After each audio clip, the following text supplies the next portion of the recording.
Kia ora and welcome to Our Changing World from Radio New Zealand National.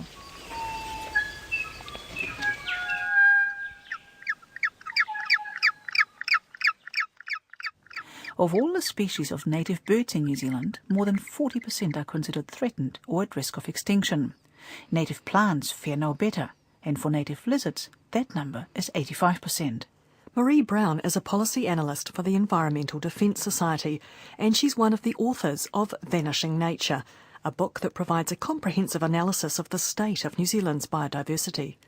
She argues that if we are to halt the loss of our native flora and fauna, we need to fundamentally rethink how we use nature. The most catastrophic wave of loss was when sort of first humans arrived. And that's because humans need land to grow things and they need food, so they hunt. And they also bring with them a bit of an unfortunate entourage in the way of introduced mammals. And they tend to decimate the sort of smaller species. So that was the most catastrophic, and certainly rates of loss are not as high as they were then. The issue is that the integrity of the ecosystems and the species has progressively declined over the years, so that those species that might have found refuge in unproductive areas of land and fresh water and so forth are now beginning to feel the cumulative impacts. So while they might have survived the first wave, they're not going to survive much longer.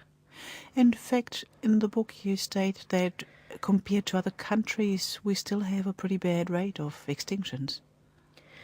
Yes, it's in part due to quite a vulnerable biota, a suite of species and ecosystems that evolved without ground-based mammals, so they're not necessarily capable of evading that sort of predation, so that's pretty important. The other thing, of course, is that the level of ecosystem destruction in a short space of time has been kind of amazing in New Zealand, a sort of a bad kind of amazing, in that the rates of destruction have been the same as areas that were colonised over sort of thousands of years.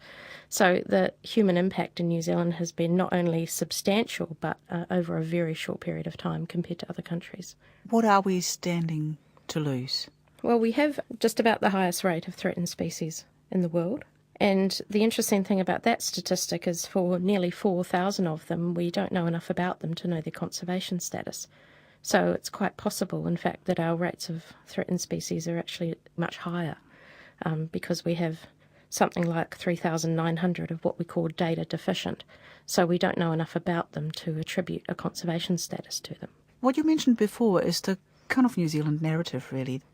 The very short and sharp impact of human settlement on biota, but also the fact that the animals, the birds mostly that we have here, have not evolved the behaviour to protect themselves from the predators that arrived with people. We also have a lot of creatures that only live here and nowhere else. Is that an added dimension to it?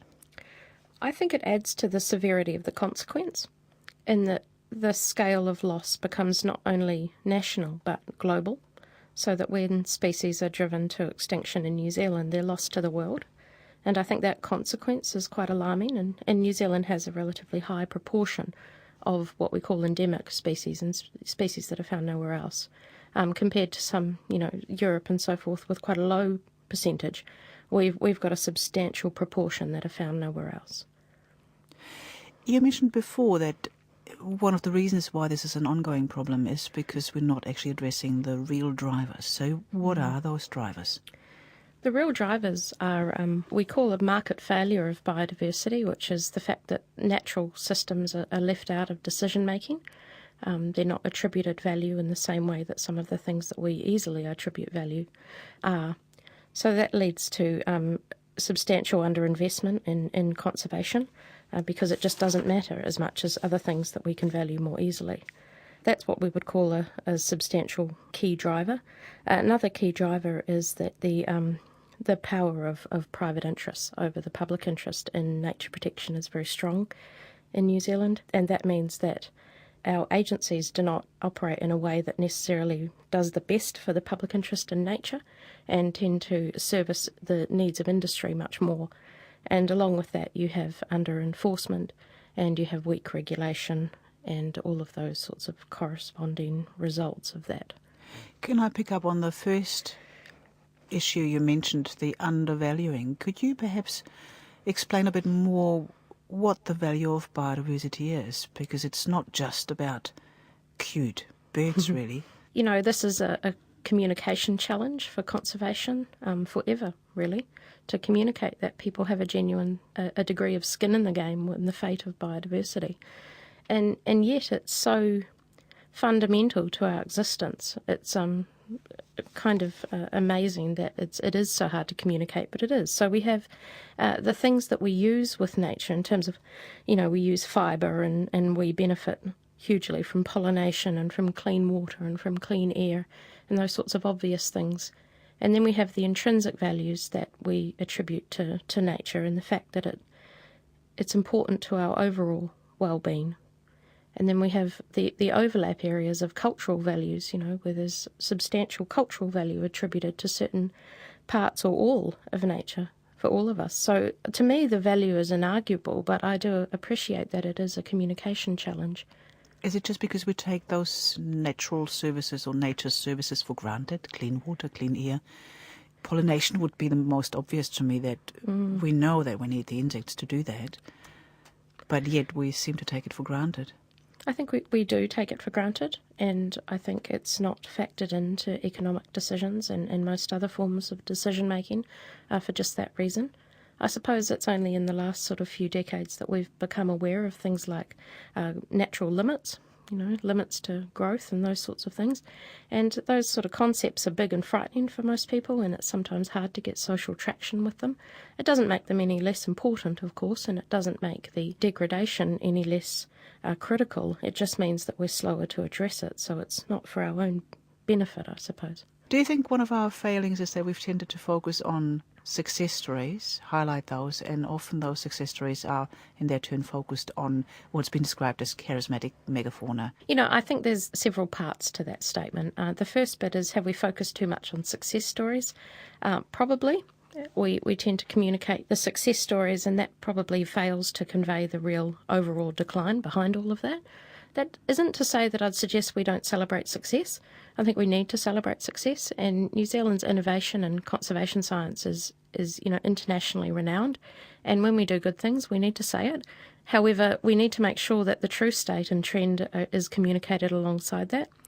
And in regards to the charismatic megafauna, you can understand why it makes it easier to communicate nature when there's a cute face staring out at you. And we've certainly done the same with Vanishing Nature. We've put a lovely picture of a ruru on the front, knowing that would connect with people.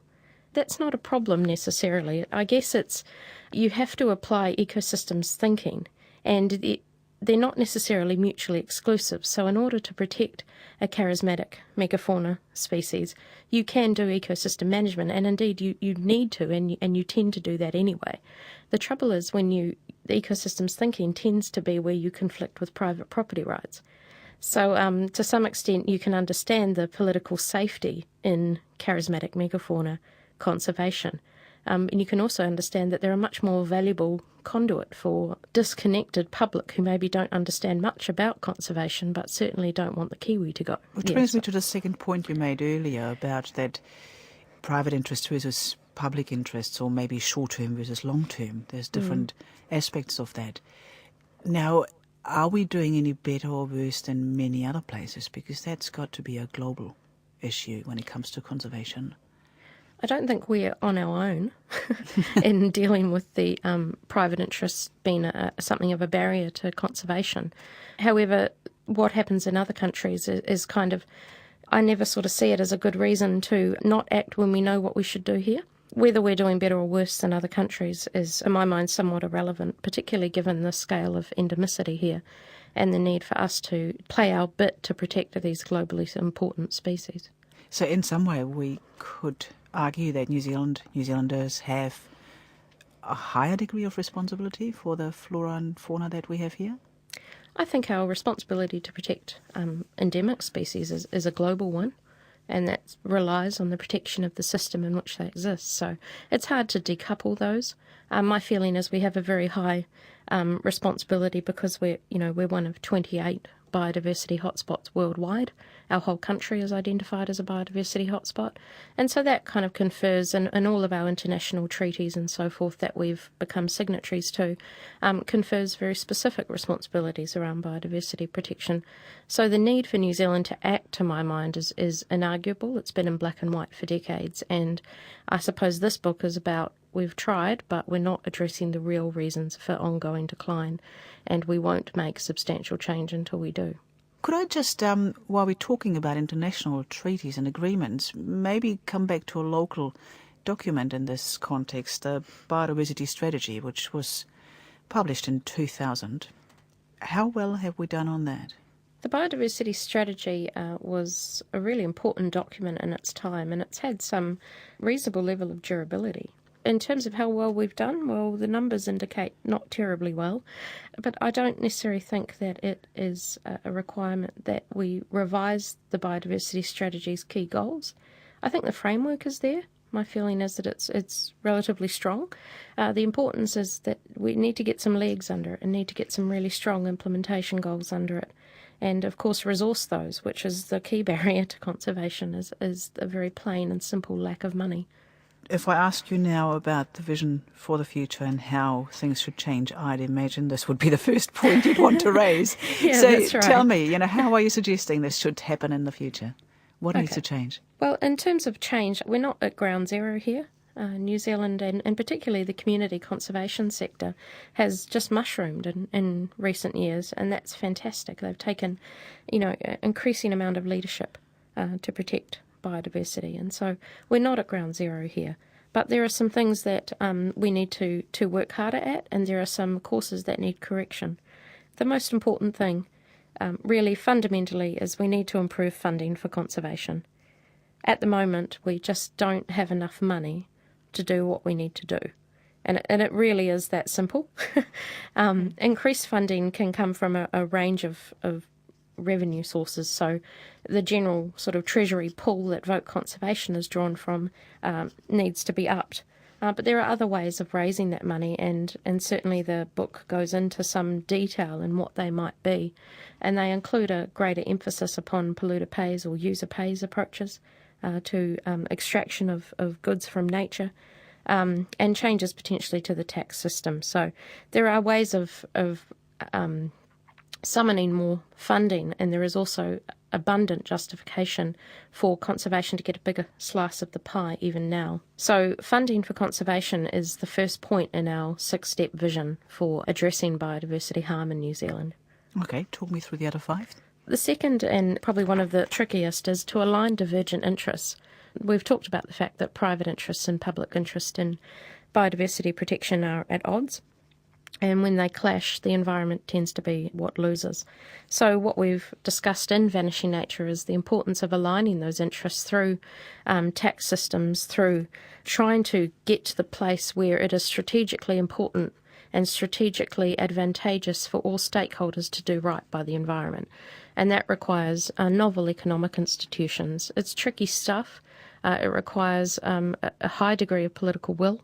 But it is absolutely essential to protecting our natural heritage. Could you elaborate on some of the instruments that would be required for that? Well, we've talked about in the book at some length an environmental consumption tax and rebate system, which essentially taxes the use or the consumption of natural capital, and that enables rebates to those that are doing good things, if you like. At the moment, conservation is a cost, and you have to correct that. You also have to, at the other end of the ledger, diminish the harm that's been undertaken without recompense.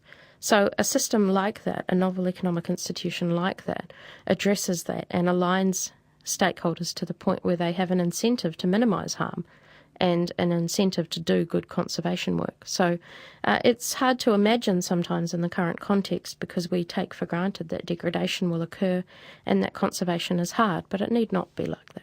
The third step, we think it's very important to mobilise the public, and to do that through leadership with agencies, and then also supporting stakeholders to contribute to conservation.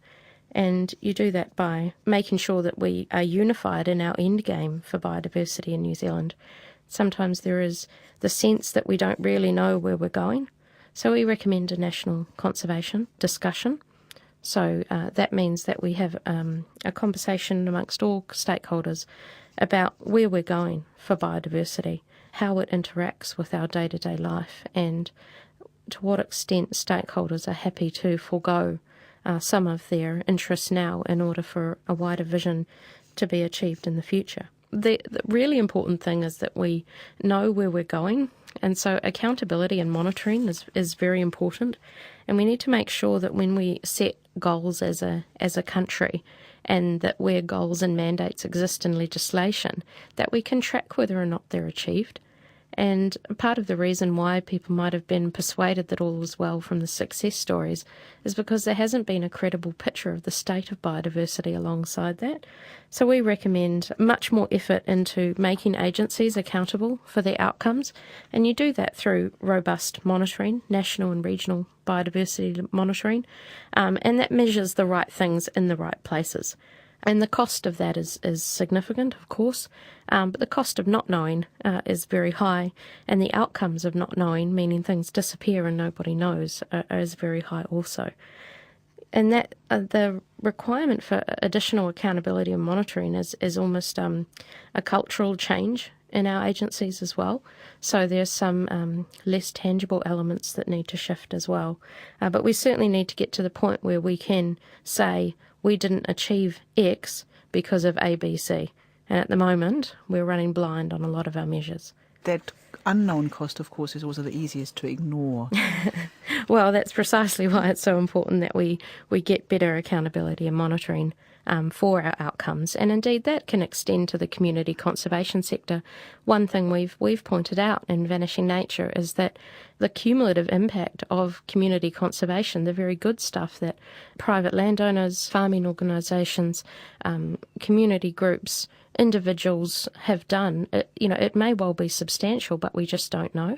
And the final 2 points, the first thing is effective legislation, implemented well, which sounds like a lovely concept, but much of the book is devoted to demonstrating just why that doesn't occur. The fact that there are pressures on legislation and agencies and other stakeholders that mean that what is written in the Act is really what appears on the ground doesn't negate the need for that really well-written legislation up front. And an example of where a lot of work needs to be done is the marine environment.